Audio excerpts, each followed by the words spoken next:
নমস্কার বন্ধুরা, সুনিতার হেসেলে সবাইকে স্বাগত।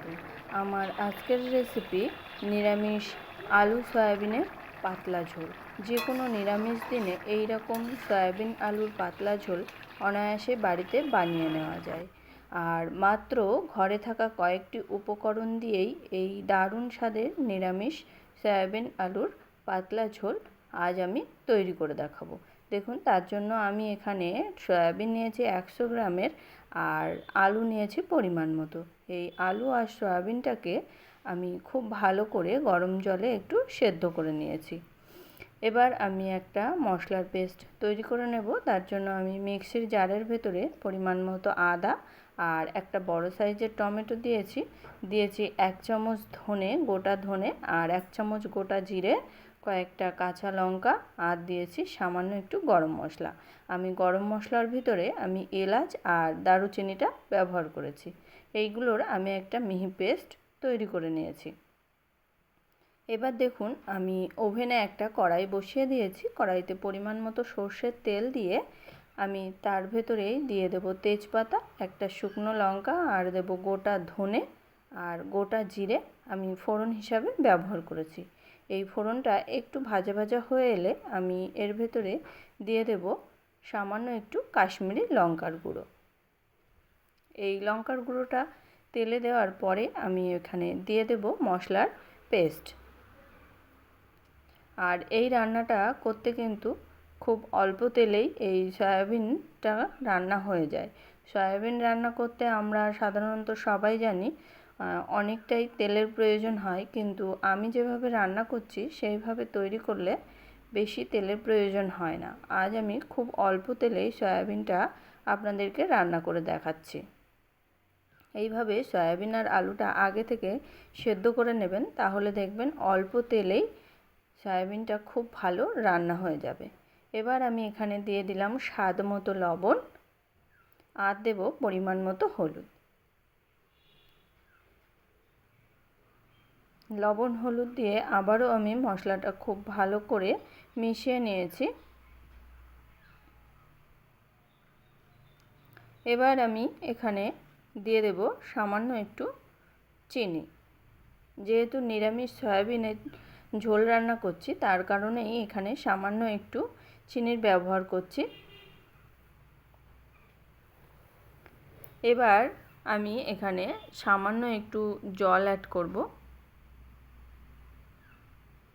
জল দিয়েই আমি এই মশলাটাকে খুব ভালো করে কষিয়ে নেব, মশলা থেকে তেল ছাড়া পর্যন্ত।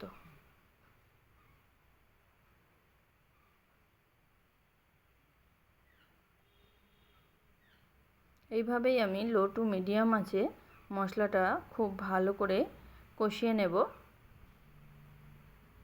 দেখুন, মশলাটা আমাদের খুব ভালো করে কষিয়ে নেওয়া হয়ে গেছে। এবার আমি সেদ্ধ করে রাখা সয়াবিনগুলো দিয়ে দেব। আমি আজ এখানে ছোটো দানার সয়াবিনগুলো ব্যবহার করছি, আপনারা চাইলে বড় দানার সয়াবিনটাও ব্যবহার করতে পারেন। এবার এই সয়াবিন আর সেদ্ধ করে রাখা আলুগুলো আমি এখানে দিয়ে দিয়েছি। এবার এই সেদ্ধ করে রাখা সয়াবিন আর আলুটা আমি এই মশলার সঙ্গে খুব ভালো করে আমি মিশিয়ে নেব।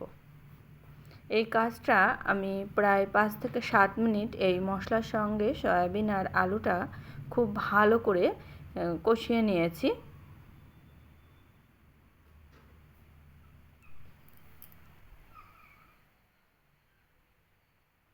এবার আমি এর ভেতরে দিয়ে দেব পরিমাণ মতো জল। এখানে আমি খুব বেশি জলের ব্যবহার করব না, কেননা আমার আলু আর সয়াবিন দুটোই খুব ভালো করেই সেদ্ধ হয়ে গেছে। তার কারণেই আমি এখানে পরিমাণ মতোই জলটা ব্যবহার করব।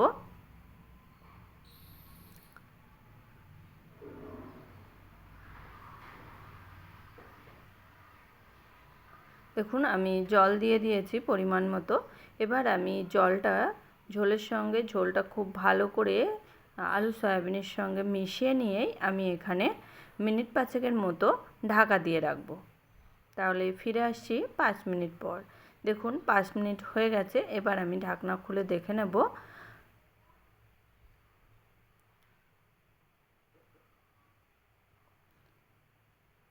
এবার আমি এর ভেতরে দিয়ে দেব সামান্য একটু গরম মশলার গুঁড়ো।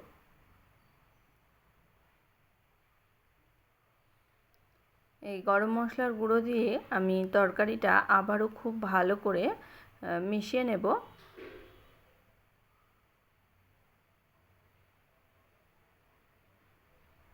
দেখুন খুব ভালো করে মিশিয়ে নিয়েছি। এবার আমি আরও 5 মিনিট এইভাবেই আমি ভালো করে ফুটিয়ে নেব। গরম মশলার সঙ্গে তরকারিটা আমি 5 মিনিট মতো খুব ভালো করে ফুটিয়ে নেব। ভালো করে ফুটিয়ে নিলেই তৈরি হয়ে গেল আমাদের নিরামিষ আলু সয়াবিনের পাতলা ঝোল। এটা গরম গরম ভাত কিংবা রুটি সবারই সঙ্গে খুবই ভালো যায়।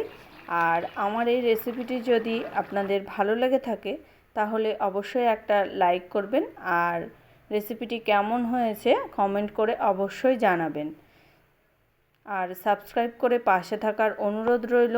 তাহলে আজকের মতো এই পর্যন্তই। আবার দেখা হবে নতুন কোনো রেসিপি নিয়ে। ভালো থাকবেন, সুস্থ থাকবেন। ধন্যবাদ।